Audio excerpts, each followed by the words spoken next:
Quero convidar então o pregador desta noite, seminarista, terceiro anista, né? Caio. Deus possa abençoar. Caio, você se apresenta aí, fica à vontade, tá? Um prazer tê-lo aqui conosco, amém?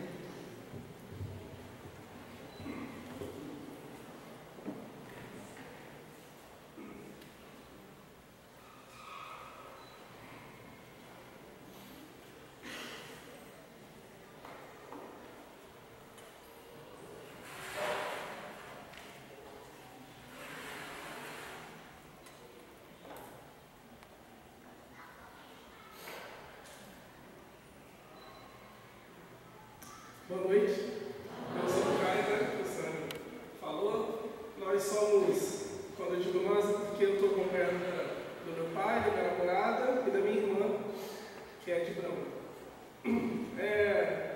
Nós somos de Pinheiral, tá? Pinheiral é bem perto daqui, né?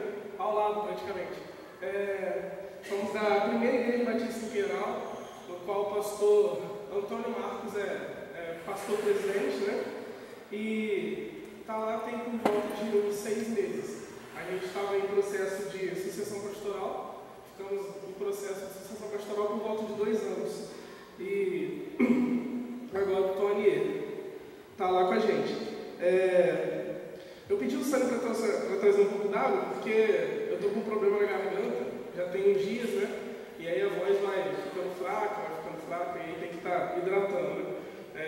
Logo no final de semana que eu ia vir aqui para estar com os irmãos, a garganta começou a ficar ruim. Mas nada que impeça a gente de estudar um pouco da mensagem do Evangelho, né?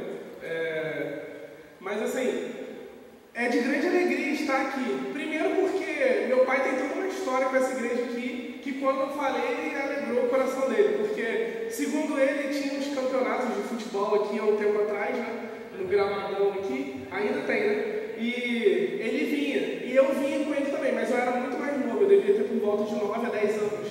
E quando eu comentei, pai, me chamaram para pregar lá em Santanese, aí ele falou, pô, pastor Adilson e tal, né? Aí ele ficou muito feliz e tal. Segundo ele, houve algumas mudanças grandes na igreja, né? O templo era bem menor, as coisas evoluíram, graças a Deus.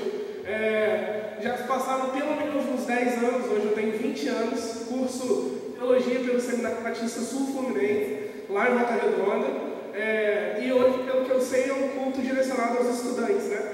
E aí, eu sou um estudante e também acabei de sair do ensino médio, né? Que é onde tem hoje muitos adolescentes, muitos jovens, e também tem a galera que já está ingressando na faculdade, que é um bombardeio por si só, né?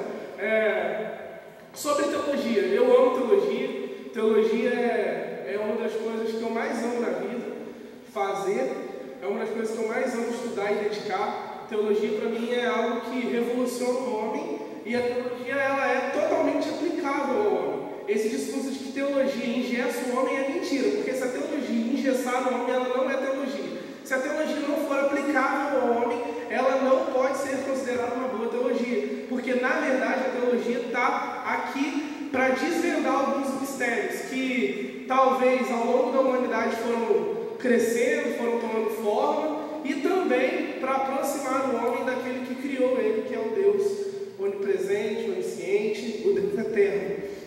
Mas, entrando naquilo que a gente tem de proposta hoje, falar sobre estudar é uma questão que para muitos pode ser de grande amor e para outros de grande ódio. A maioria dos adolescentes talvez não gostam de estar na escola, eu era um desses, não gostava de estar na escola, porque para mim, estar lá para estudar matemática, física, química, era um verdadeiro caos.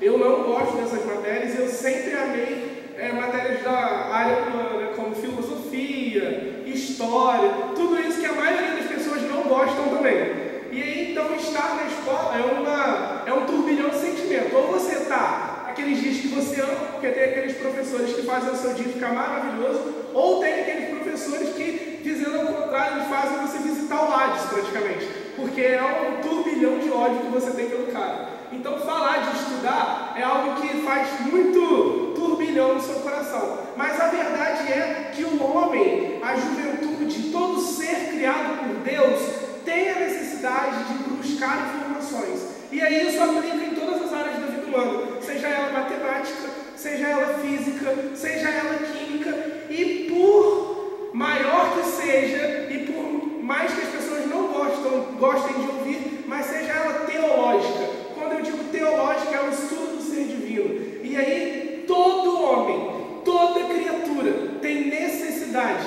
e indaga todos os dias a respeito desse ser que criou o homem. Então, falar de estudar é uma coisa que você pode passar horas, mas falar também daquilo que você gosta de estudar é algo que mexe com você. Porém, como eu disse, no ensino médio, na faculdade, seja onde você estiver, você indaga as perguntas, você faz as coisas, você fica com a mente a mil.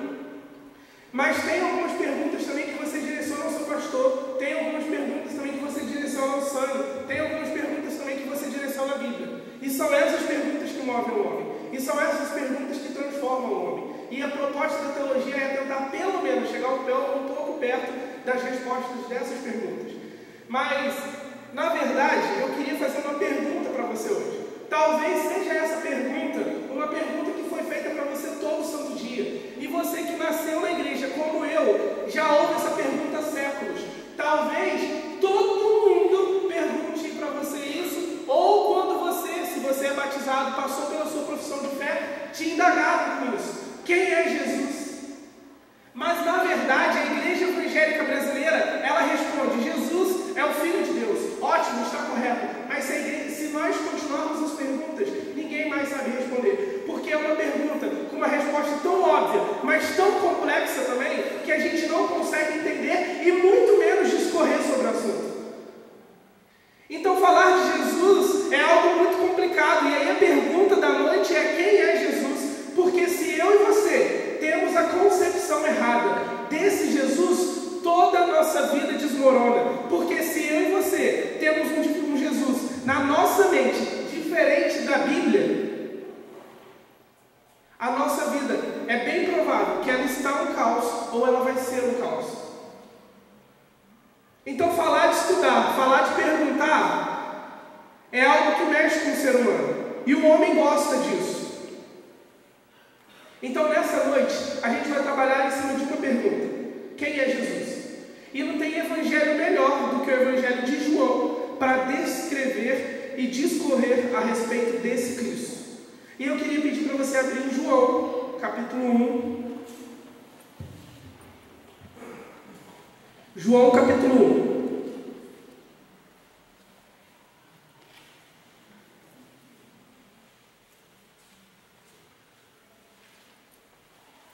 E aí você vai abrir e vai parar. João capítulo 1, verso 1.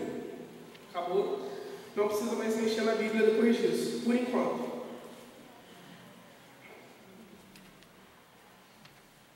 Deu para achar? João 1? Isso aí. Falar de evangelho é algo muito interessante, né? Porque a gente tem praticamente 4 evangelhos que são praticamente iguais, mas na verdade não são. São óticas diferentes de pessoas a respeito do reino. Alguns falam para judeus, outros falam para gentios, outros têm uma perspectiva pessoal, mas João é totalmente diferente. Tanto que em João você não consegue achar os mesmos milagres que são discorridos em outros evangelhos. Você acha alguns daqueles que João considerava principais para descrever quem era Jesus. João é um evangelho muito único. E talvez seja porque ele foi escrito bem depois do que a gente acha que foi. Quando a gente pega e fala sobre os 4 evangelhos, a gente cria na nossa mente a ideia de que todos eles foram escritos no mesmo tempo. Mas, na verdade, os evangelhos não foram escritos no mesmo tempo. Os três primeiros evangelhos do Novo Testamento aqui, na ordem, não quer dizer que foi na ordem que está aqui que foi escrita, mas os 3 primeiros, Mateus, Marcos e Lucas, são evangelhos que foram escritos primeiros. Eles foram escritos no início da igreja, quando a igreja estava se formando, quando a igreja ainda estava passando por perseguições físicas, quando a igreja ainda estava passando por problemas físicos, quando a igreja ainda estava naquele corre-corre de sair de um lugar e ir para outro. Esses evangelhos foram escritos nessa época. E aí por isso tem tanto sobre a vida de Jesus nesses evangelhos. Porque eles estão a fim de apresentar Jesus para as pessoas, falar como Jesus nasceu, falar onde Jesus nasceu, falar o que Jesus fazia, como Jesus, com quem Jesus lidou, mas o Evangelho de João é totalmente diferente disso. Porque o Evangelho de João foi escrito em uma outra época, anos depois.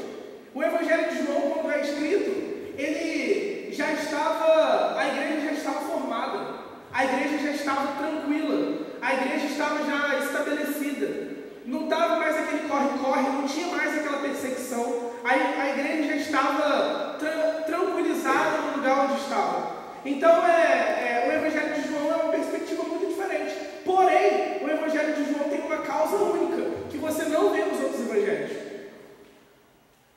O Evangelho de João, o propósito claro dele é apresentar a divindade de Jesus. Que Jesus era Deus. Por quê? Porque, como eu disse para você, o Evangelho de João foi escrito anos depois. E quando João escreve o Evangelho, ele estava na igreja de Éfeso, né? Na igreja de Éfeso, a mesma igreja que Paulo escreve várias cartas. Ué, mas calma aí, João não estava na ilha de Patmos? Estava na ilha de Patmos quando ele escreveu o Apocalipse, porque ele foi preso lá pelo imperador Domiciano. E esse imperador prendeu João lá. João ficou muito tempo lá. Dizem que estava isolado naquela ilha sozinho, mas há outros estudos que falam que não. Mas enfim, isso não vem ao caso, não importa para a gente essa informação. Importa que João estava preso lá. Só que aí esse imperador morreu. E aí João foi solto. Quando João é solto, João já não é mais o garoto que era discípulo de Jesus.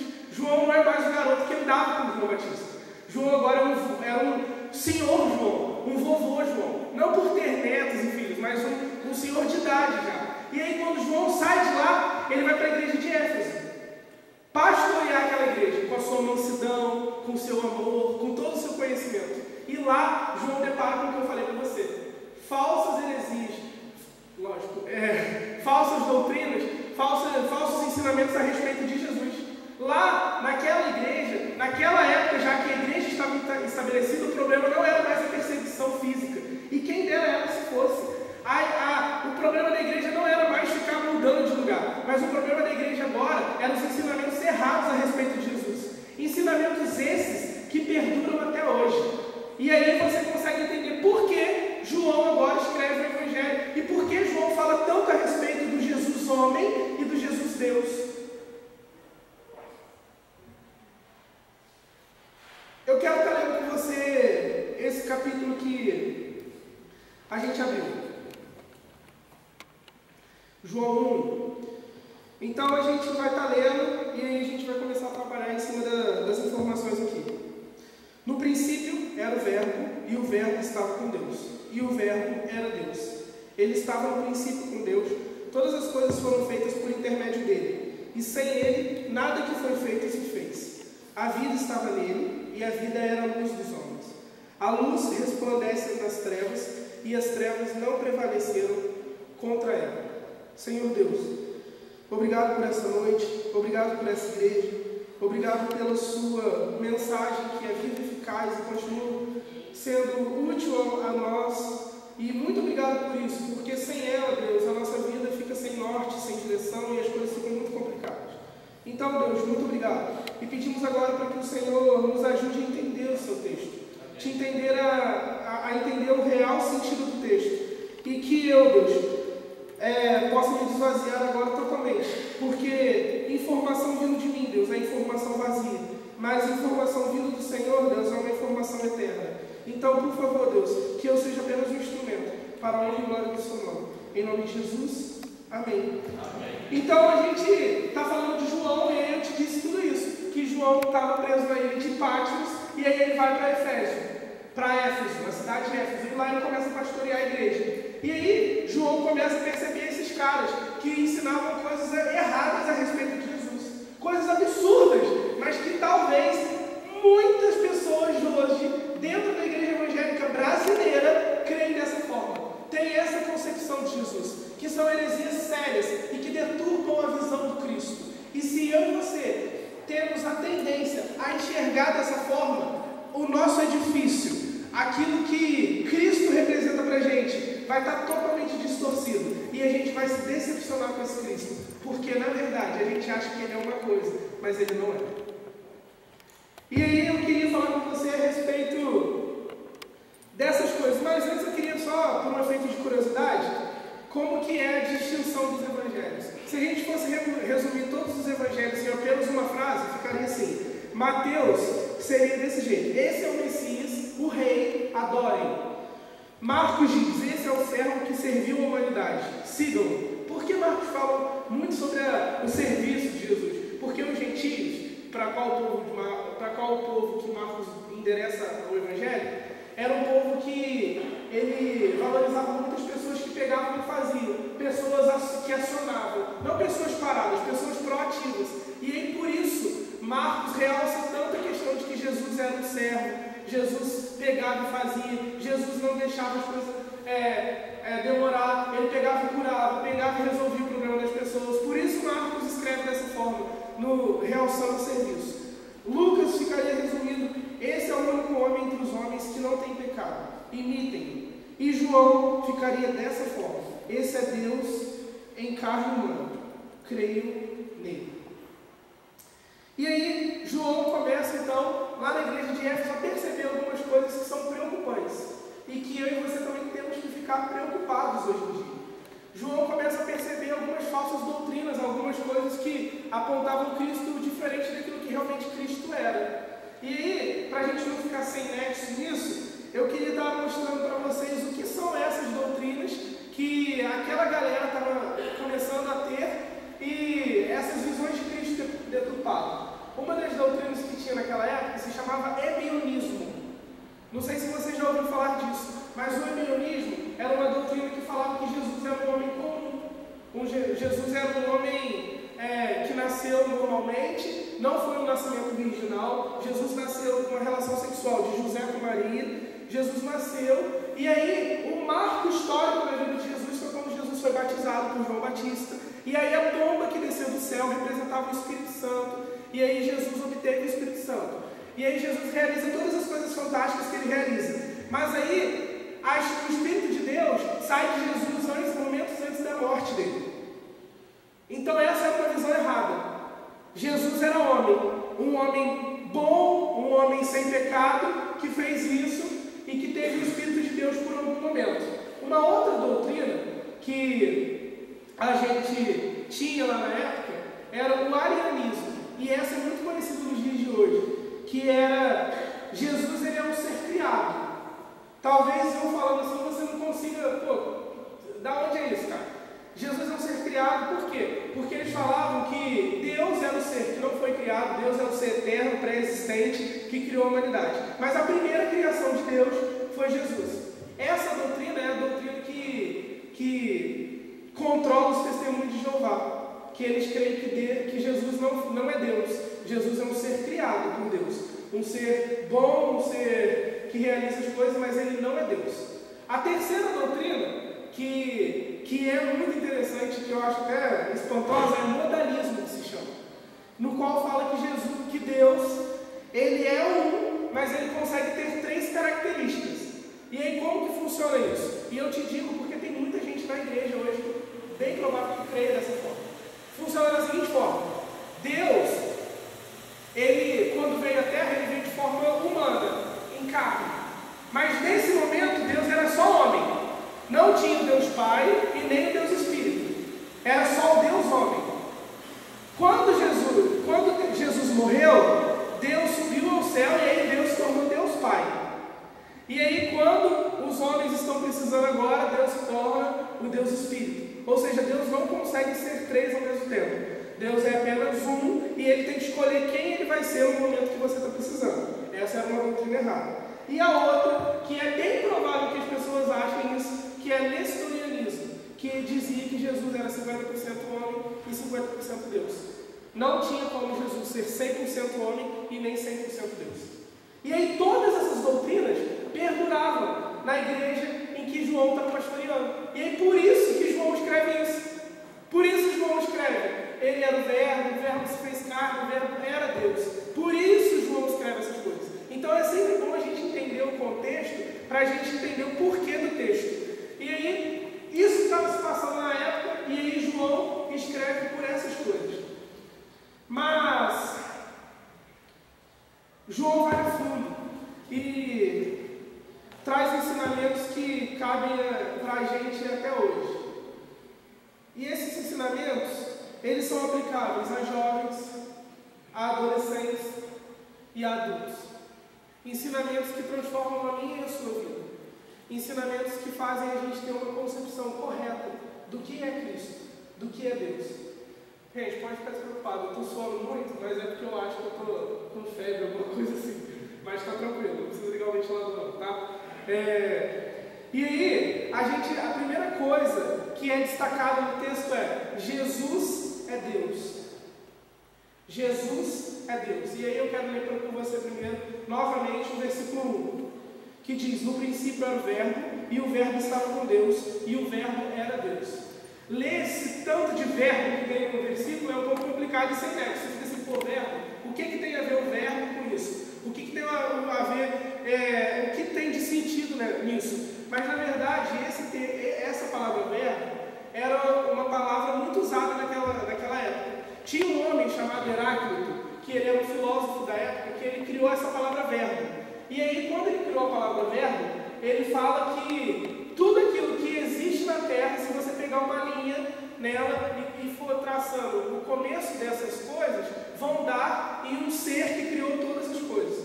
Ou seja, se a gente pegou o ser humano e for traçando historicamente o ser humano, você vai chegar em Deus. Se você pega um banco, se você for traçando historicamente, vai dar em Deus também. Então, o verbo era aquele que é o princípio inicial de todas as coisas, aquele que cria todas as coisas. Resumindo, o verbo era aquele que criava todas as coisas. E aí é interessante por que João fala do verbo, porque João estava combatendo teorias filosóficas naquela época. E aí por isso João fala essas coisas. O verbo, porque as pessoas iam entender que na verdade ele estava falando do Deus, que o princípio ativo da humanidade é Deus, o princípio ativo das coisas é Deus. E isso é fantástico, porque o texto fala do verbo, mas na verdade o verbo no grego é logos, e logos no grego representa aquele que criou. Então João estava falando o seguinte: no princípio era Deus, e Jesus estava com Deus, e o verbo era Deus, o Cristo era Deus. E aí você fala, Caio, mas de onde você tirou isso? Se você continuar o texto de João 1, você vai chegar no verso 14. E no verso 14 diz assim: o verbo se fez carne e habitou entre nós, e vimos a sua glória como a glória do unigênito do Pai, cheio de graça e de verdade. João estava dizendo que todo o conceito filosófico que eles imaginavam era verdade. Sim, existe um princípio ativo, existe uma coisa que é a criadora de todas as coisas, e essa coisa é Deus, e Jesus é Deus.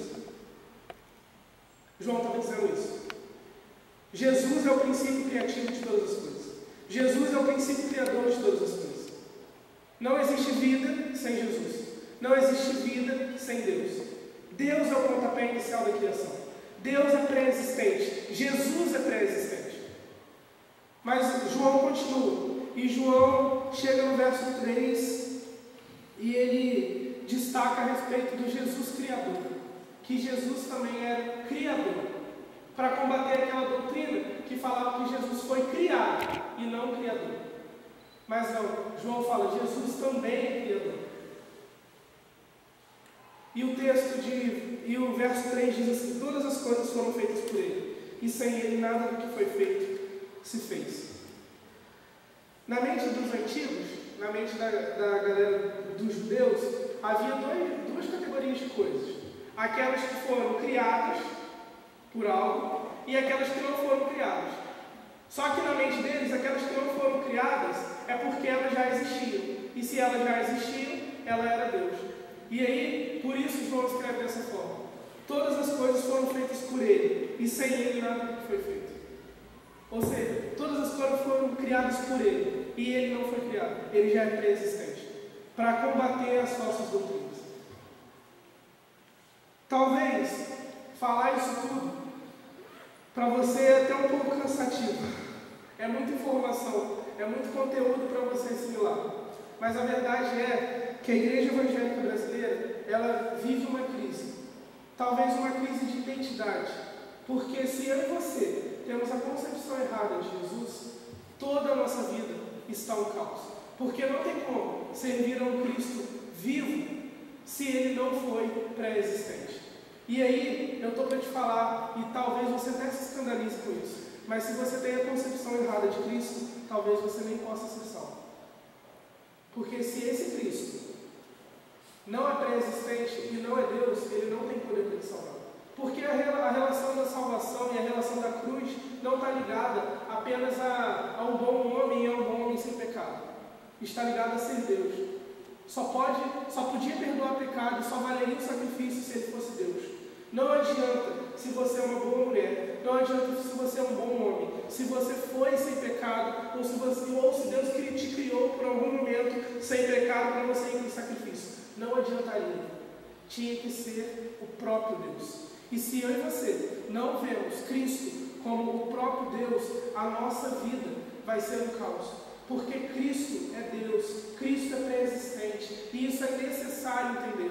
Porque a verdade é que nas faculdades, nos ensinos médios e fundamentais, o Evangelho está sendo bombardeado.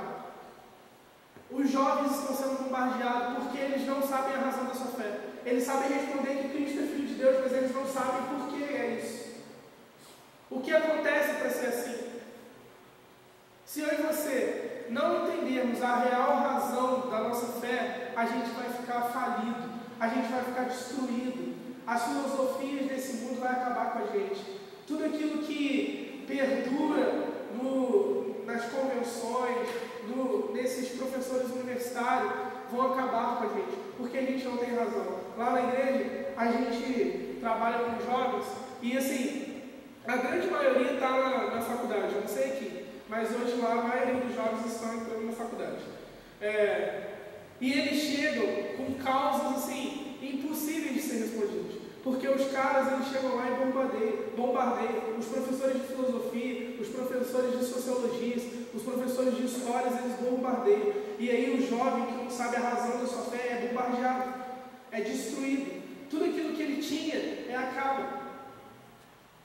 Então há necessidade de hoje você entender que Cristo é Deus, que Cristo é Senhor e que Cristo é pré-existente. Só por isso, só por essas coisas que a gente tem que ver. Se Cristo não fosse isso tudo, a cruz não adiantaria de nada, o sacrifício não adiantaria de nada, porque tinha que ser o próprio Deus na cruz. Tinha que ser o próprio Deus naquela cruz, para redimir o meu e o seu pecado. Eu gosto muito de escrever, e eu quero estar lendo um texto que eu escrevi há um bom tempo já, mas para a gente encerrar. E eu queria que você prestasse bastante atenção nesse texto, que é um texto que eu escrevi, é um dos textos que eu mais amo, mas é um texto que fala a respeito da gente, e desse Cristo que é imutável e criador de todas as coisas. Então eu vou estar lendo, e aí a gente vai estar orando. Começa assim o texto. A face que Moisés implorou para ver, e que foi proibida, estava ensanguentada. Os espinhos que Deus havia enviado para amaldiçoar a rebelião da terra, agora estavam retorcidos sobre a sua própria face. Para trás, alguém levanta um martelo para acertar o prego. Mas o coração do soldado precisa continuar batendo enquanto ele posiciona o pulso do prisioneiro. Alguém deve suster a vida do soldado minuto a minuto, pois nenhum homem possui poder por conta própria. Quem dá o fôlego aos seus pulmões? Quem dá energia às suas células? Quem mantém suas moléculas unidas? Somente através do Filho que todas as coisas vão. A vítima deseja que o soldado continue a viver. Ele concede ao guerreiro a sua existência. O homem desfere o golpe. Enquanto ele desfere o golpe, o filho se lembra quando ele e o pai criaram pela primeira vez o nervo mediano do antebraço. As sensações que seria capaz de produzir. O projeto se mostra impecável. O nervo se comporta perfeitamente. Para cima, eles levantam a cruz. Deus está exposto em suas roupas íntimas e mal consegue respirar. Mas estas dores são somente um aquecimento para sua outra crescente dor. E aí ele começa a sentir uma sensação diferente. Em algum momento do dia, um odor estranho começou a surgir. Não em seu nariz, mas em seu coração. Ele se sente sujo. A impiedade humana começa a impregnar o seu imaculado ser vivo. A menina dos olhos de Deus se torna desprezível. Seu pai, ele deve enfrentar o pai dessa forma. No céu, o pai agora se levanta como um leão incomodado, balança sua juba e ruge contra o resto do homem que está pendurado na cruz. Nunca o filho viu o pai dessa forma. Ele nunca sentiu este bafo quente sobre si, mas o rugido estremece o mundo invisível e escurece o céu. O filho não reconhece esses olhos.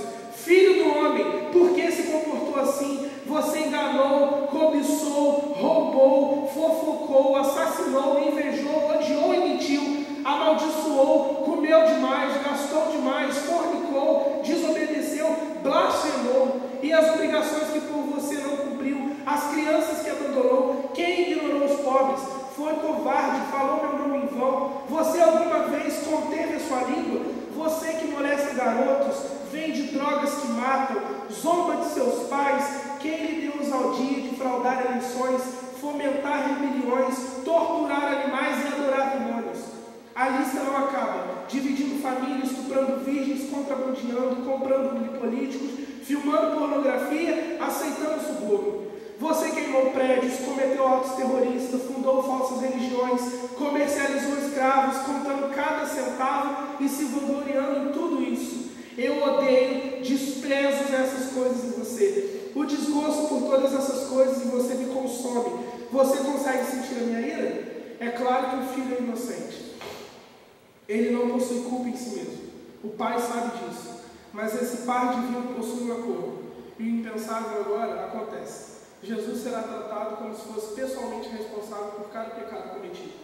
O pai observa o tesouro do seu coração, a imagem refletida de si mesmo, afundar em todo o pecado. A ira acumulada de Jeová contra a humanidade durante séculos explode em uma única direção.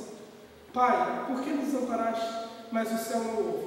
O filho olha para cima, aquele que não pode e não irá ouvir e responder. A Trindade havia planejado isso. O filho suportou, o Espírito o capacitou, o pai rejeitou o filho a quem amava. Jesus, o Deus homem de Nazaré, pereceu.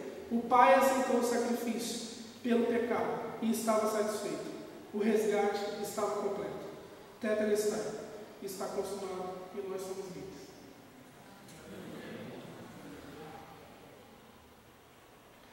Talvez eu e você, durante a nossa vida e nossa caminhada, a gente teve uma visão distorcida desse Deus, desse Cristo.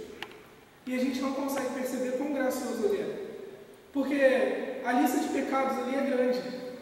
E são pecados que a gente comete diariamente, sem perceber. O Brasil está assim porque são esses pecados que a gente comete todos os dias. E a verdade é que quem foi à cruz foi o Deus e não foi a gente. Mas se a gente conseguir continuar com uma concepção errada de Cristo, quem vai ter que ir à cruz agora é a gente. Mas não uma cruz, sim ao Hades, sim ao inferno. E certa vez eu ouvi de um teólogo algo muito profundo. O inferno não é ruim por ter enxofre e nem Satanás. O inferno é ruim por ter a ausência da glória de Deus. Então nessa noite eu queria pensar com você a respeito disso. Não fique com medo do inferno porque Satanás vai para lá. Mas fique com medo do inferno porque o Deus de Israel não vai estar com você. E isso é o que tem que dar medo a gente. Satanás por si só não tem força alguma. Mas viver sem a presença de Deus é a pior de todas as coisas. Você que é estudante, você que vai entrar na faculdade agora, tente ocupar seu coração com as coisas de Deus. Tente ocupar seu coração com as indagações de Deus. Deus é um ser incompreensível. Eu sei disso, eu estudo teologia. Você entra em teologia e o senhor pode falar isso. Você acha que sabe, mas você sai de lá sabendo que você não sabe de nada. É verdade isso. Deus é um ser impossível de compreender. Mas ao mesmo tempo disso tudo, Deus é um ser gracioso. E que, mesmo nas nossas limitações, Deus se revela diariamente. Só que talvez eu e você, e não só eu e você, mas a Igreja Evangélica Brasileira e a Igreja Evangélica Mundial esqueceram quem é Cristo. Porque se eu e você não lembramos que Cristo foi à cruz por mim e por você, a gente está falhando em alguma coisa.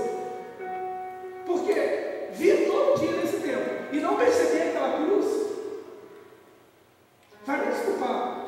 Mas a gente está sendo inútil aqui. Porque a razão da nossa fé é aquele objeto. A gente condenou os católicos por muitos anos falando que eles tinham uma cruz pendurada na igreja. Talvez eles nem saibam o que isso significa. Mas talvez a gente também nem saiba.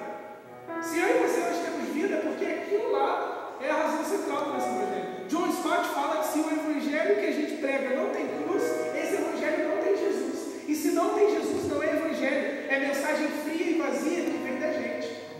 E olha, eu estou para te falar, e desculpa a minha sinceridade, mas a nossa mensagem não salva ninguém, não salva nem a gente. Porque a gente é miserável.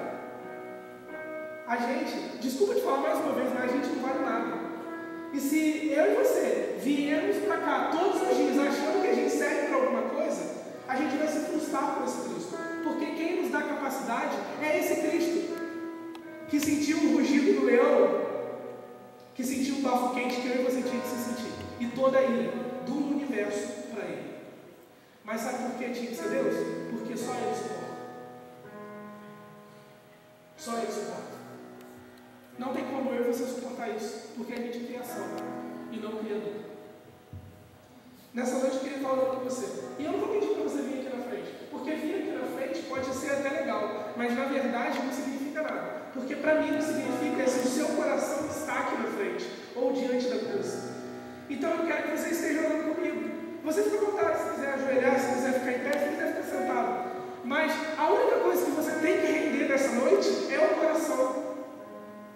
Porque se você não render o seu coração, você vai morrer. E vai morrer sem Cristo. Porque a sabedoria do homem é inútil. Aliás, não existe sabedoria do homem. Senhor Deus, nós somos gratos por essa noite. E a verdade é que o seu evangelho nos impacta todos os dias.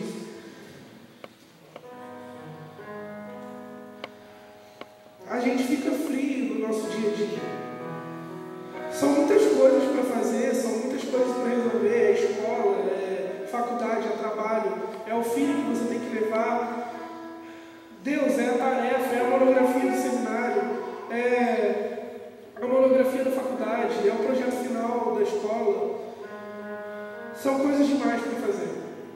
E a verdade é que a gente esqueceu daquele que é mais importante e a razão do nosso viver. Mas nessa noite, Deus, numa tentativa muito humilde, a gente quer se reconciliar com o Senhor. E pedir para que o Senhor inflame o nosso coração com a mensagem do Evangelho. A mensagem que transforma a mim e aos meus irmãos. Deus, a gente viu aqui no texto que na época de João estava tendo muitas heresias a respeito do Senhor. E sendo sincero com o Senhor, às vezes a gente esquece que o Senhor é Deus. Às vezes a gente acha até que a gente é Deus. Perdoe a gente por isso, porque a gente sabe que a gente é miserável e não vai dar para continuar assim. Porque se a gente continuar assim, a gente vai morrer. E a gente viu essa noite que morrer sem o Senhor, que é o problema. Então, Deus, perdoe os nossos pecados, perdoe o nosso coração corrupto, o nosso coração soberbo, e coloque em nossa mente uma vontade incansável de buscar o Senhor e de reconhecer o Senhor todos os dias da nossa vida. Deus, obrigado porque o Senhor foi aquele sacrifício pela gente, e é por isso que a gente está aqui. A gente quer te agradecer, porque a verdade é que o nosso dia a dia corrido, nas nossas tantas coisas que a gente faz, a gente quer te agradecer que você foi uma cruz por nós, mas a gente agradece a lembrança que a gente ganha, a gente agradece as mensagens que a gente recebe, mas não agradece a razão do nosso viver. Então, nessa noite, Deus, a gente quer fazer diferente. Não queremos agradecer ao mundo, mas queremos agradecer ao Ser Eterno, que é o Senhor. Então, Deus, obrigado. Obrigado pela cruz, obrigado pela sua decisão, obrigado pela sua entrega. E olhe para a gente com misericórdia e graça, porque se for procurar algo na gente, não vai achar nada de bom. apenas corrupção. Então, Deus, nos perdoe mais uma vez por isso. Mas estamos tentando, Deus, reconciliar com o Senhor. Toda honra e toda glória seja ao Senhor, porque o Senhor é o digno, é o único digno disso. Em nome de Jesus. Amém.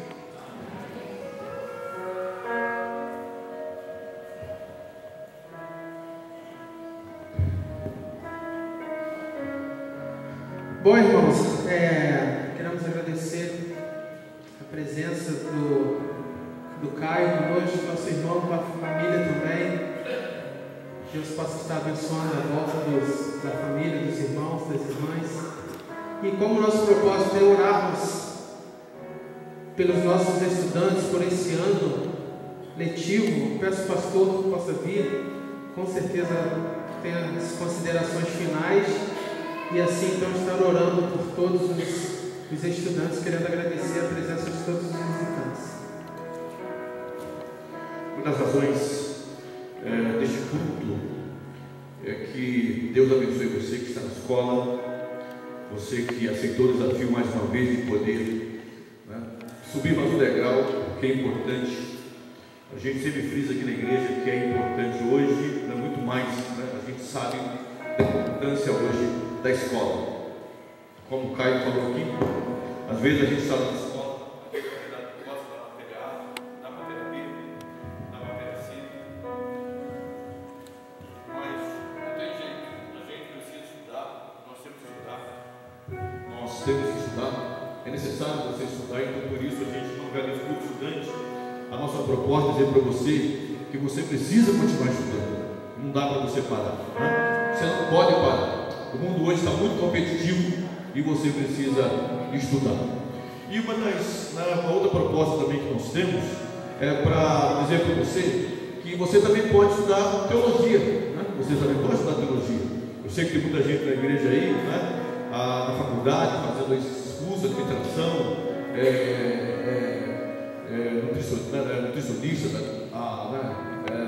bacharel em direito, Muita gente aí que está na minha direita também, Muita gente que estão nesses cursos aí, mas você também pode ser atraído por Deus para poder estudar teologia. Quando a gente estuda teologia, na verdade, a gente nunca consegue terminar o nosso curso, porque todo o tempo nós estamos aprendendo sobre Deus.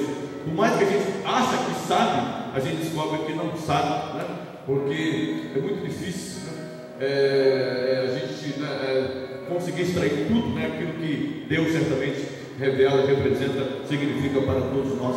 Mas a gente sabe que na medida que nós conhecemos o sentido de temos mais informações e sabemos mais acerca de Deus, nos humilhamos, nos prostramos, nos rendemos, entendemos que Ele é tudo e que nós não somos nada. Então, nós louvamos a Deus, além de trazer uma inspiração para a igreja, para mostrar que a gente também estuda teologia, nós, numa igreja batista, a nossa preocupação, na verdade, é esta, nós já chegamos, já fomos mais além, eu, o pastor Paulo está lá, o Farinho terminou seu curso agora, está avançando, o Caio está chegando para lá também, mas a gente, quando chega ao ministério pastoral, a gente faz a estrada da teologia, a gente vai para o seminário, a gente estuda e a gente não termina nunca, Sarinho está chegando agora ao bacharel, terminando agora, indo para o bacharel, depois tem aí pós-graduação, tem o mestrado, enfim,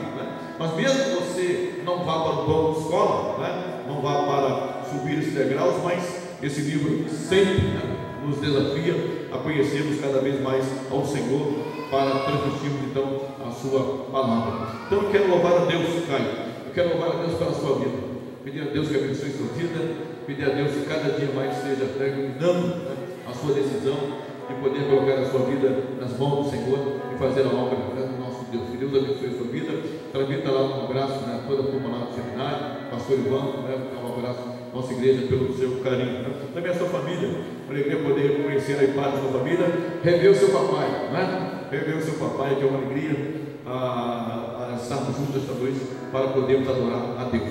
Quero orar com você que está na escola, a turma que está na escola, a turma que está estudando, a turma que está no ensino fundamental, no ensino médio, a turma que está na faculdade, a turma que faz a escola acontecer, Tem uma turma na nossa igreja aí tem gente lá que faz parte, não são alunos no sentido, mas está na coordenação, são professores, está na direção, né? Tem até mesmo uma turma aí que tem uma van, né? Que é a turma que carrega a galera também para lá, né? Não estuda lá na faculdade, mas transporta essa turma toda para lá, viaja para cá, viaja para lá, hora está indo lá de Vassouras, para Valença, para Volta Redonda, a turma daqui também, né?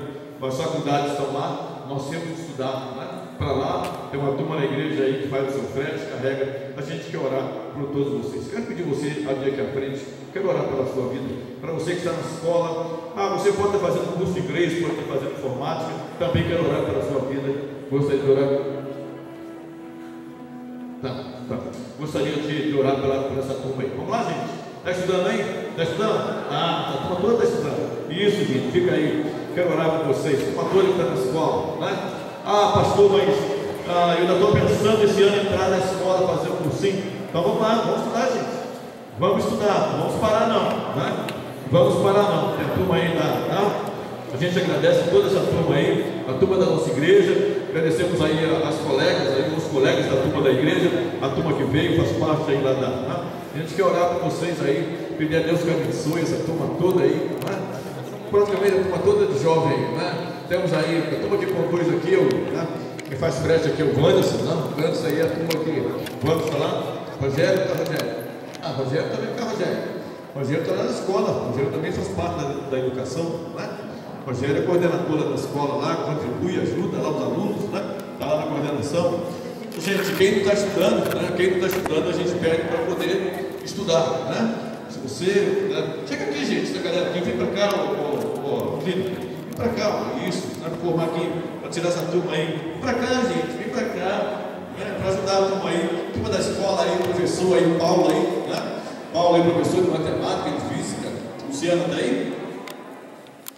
Luciana está lá, então Luciana, professor de português, né? Turma que está aí na escola aí, tá, gente? É importante a gente estudar, né? Tem uma galera aqui da igreja que está estudando, né? A Guilherme também está na escola, né? Guilherme também está na escola, Guilherme também estuda, né?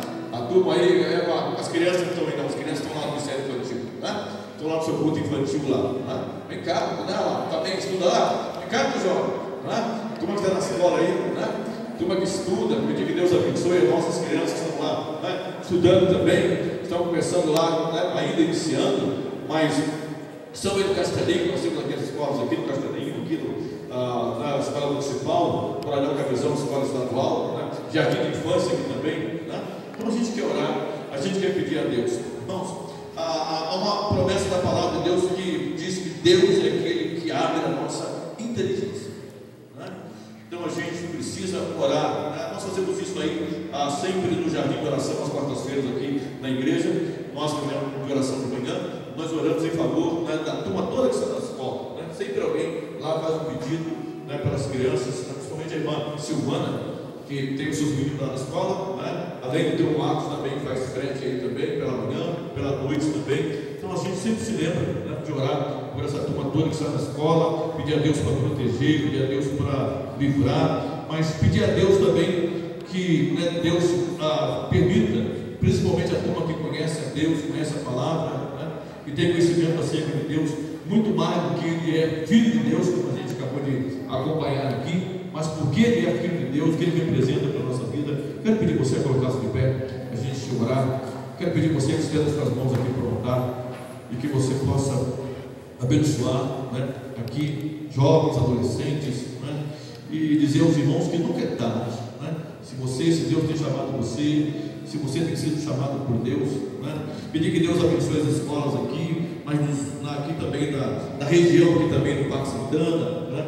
Aí na Ponte Vermelha, essas escolas que nós temos aqui perto de nós, e as escolas que nós temos aqui em Santanésia, e a direção da escola, nossos professores, que seja um ano abençoado, seja um ano, né, feliz, seja um ano que você, ao chegar no final, você possa perceber que mais um degrau você subiu, mais um degrau você alcançou, e melhor, você olha para o céu e você diz: Deus, muito obrigado, porque o Senhor pôde mais um ano me abençoar, colocar em suas mãos, né?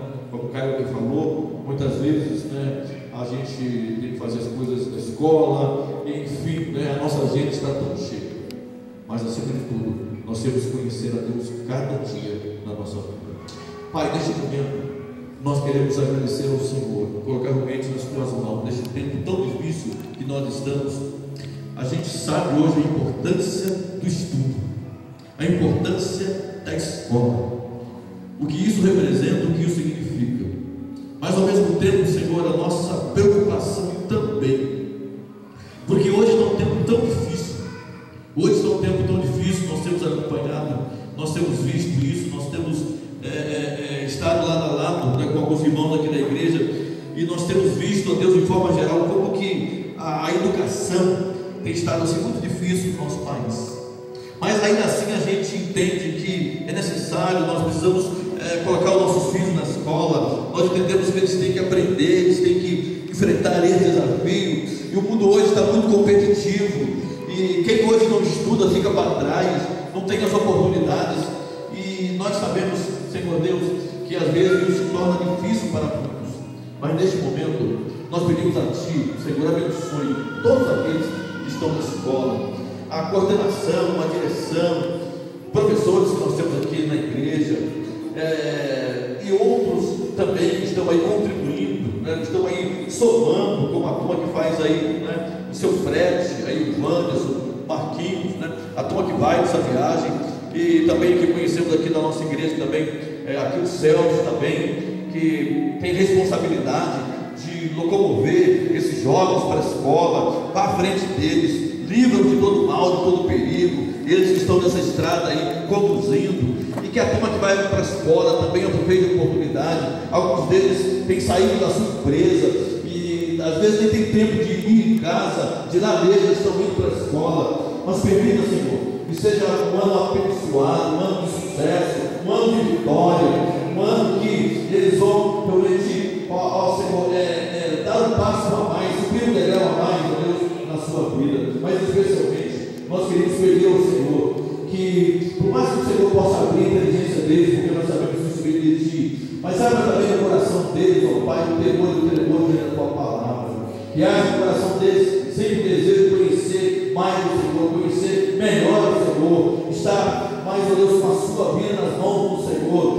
É verdade, quando nós acompanhamos aqui na Sua palavra, às vezes vamos para a faculdade, temos informações, mais informações e mais informações, e se nós não tivermos convicção, não tivermos certeza, não tivermos firme na Tua palavra, muitas vezes, ó Deus, as ondas, Senhor Deus, dessas coisas que aprendemos lá, muitas vezes procuraram assim, minar realmente a nossa fé, mas, ó Deus, sempre misericórdia, firme os pés, firme os passos, Senhor, desses jovens, desses adolescentes, que a vida deles floresça, nossos professores sejam uma inspiração, mostrando que não importa, mas se encontrando na escola, possam dizer com toda a convicção: eu sou de Deus, a minha vida está nas mãos de Deus, a minha vida está aqui, e ela está aqui para glorificar e exaltar ao Senhor. Então, ó Deus, peço que o Senhor abençoe, seja com Caio, abençoe a vida dele, está chegando já ao final desse ano, no terceiro ano, abençoa, Senhor, que o Senhor possa iluminar o seu caminho, ajudar o Senhor a cada dia, a que ele possa compreender a tua vontade, o teu propósito para a sua vida. Seja abençoando, ó Pai, pastor Ivan, que tem a responsabilidade de conduzir aquele seminário, formando, ó Deus, obreiros, Senhor, para a seara do Senhor. Enfim, Pai querido, que seja um ano de vitória para todos, no poder desse nome tão precioso que é o nome de Jesus. Amém? Amém. Deus abençoe a sua vida. Você tem um ano abençoado, um ano feliz. Eu espero que no final do ano a gente realize aqui tudo da vitória, né? Da turma que conseguiu, da turma que chegou lá, da turma que subiu mais um degrau para a sua vida. Então vamos voltar, né? E a gente vai chegar então ao final do nosso culto desta noite. Desde já, mais uma vez, ao seminarista Caio, agradecemos, Caio, pela sua presença, Deus abençoe a sua vida, e um abraço ao seu pastor e à sua igreja, né? A nossa gratidão de Deus aqui, né? Juntamente com a sua família, nosso abraço também, né? Aos irmãos e aos amigos, né? Nosso louvor vai estar então trazendo aí uma mensagem de adoração a Deus, com agradecimentos finais, que a gente vai se aproximando então ao final do nosso culto desta noite. Queremos agradecer todo o nosso coração, né? a você que atendeu aí o apelo de alguém aí da nossa igreja para vir aqui ao culto do estudante. A gente quer pedir a Deus que abençoe ricamente a sua vida, que você, no final do ano, para quem ainda está terminando, já possa pegar o bastão e concluir o seu curso. Mas para você que está subindo degraus, que você suba mais um degrau, porque a gente precisa subir degrau por degrau para chegarmos até lá. Tá? Não vou mais estar adorando a Deus, seguindo eu venho a bênção final desta noite. Abençoado, começar uma semana abençoada na presença de Deus, repleta das bênçãos do Senhor, e por onde quer que você vá, a mão de Deus seja sobre a sua vida. Deus possa conduzir a sua semana de vitória em vitória, para louvor e glória do seu nome. Nós vamos encerrar daqui a pouco. O louvor vai cantar toda sorte de bênçãos para você, para que aonde quer que você possa pisar na planta dos seus pés esta semana, Deus esteja em conceder vitória para você. Pai, muito obrigado por essa noite, por tudo aquilo que nós aqui dedicamos ao Senhor, porque reconhecemos a necessidade que temos de entender que cada dia conhecer o Deus, o Senhor na nossa vida, é que mais o nosso coração precisa. E nós pedimos a Ti, Pai, que o Teu Espírito Santo cada dia traga luz à nossa mente, ao nosso coração, para que a Tua palavra possa ficar, ó Deus, como aquela raiz firmada em nós, e a convicção de que estamos cada vez mais conhecendo melhor o Senhor. Agora leva-nos, Senhor, dentro da Tua paz, da Tua bênção, que tenhamos realmente, ó Pai, a começar de semana repleto das bênçãos do Senhor, e aonde quer que possa pisar a planta dos nossos pés durante esta semana, a nossa vida esteja naquele lugar, para florescer, ó Deus, diante da Tua presença, refletirmos a Tua glória, Senhor, sobre nós, de maneira que o mundo possa ver em nós que nós somos de Jesus. A nossa vida foi comprada pelo Teu precioso sangue, e toda arma, Senhor Deus, forjada contra nós, caia por terra em nome de Jesus. Agora, o Senhor te abençoe e te guarde. O Senhor faça resplandecer o seu rosto sobre ti e tenha misericórdia de ti. O Senhor sobre ti levante o seu rosto e te dê a paz.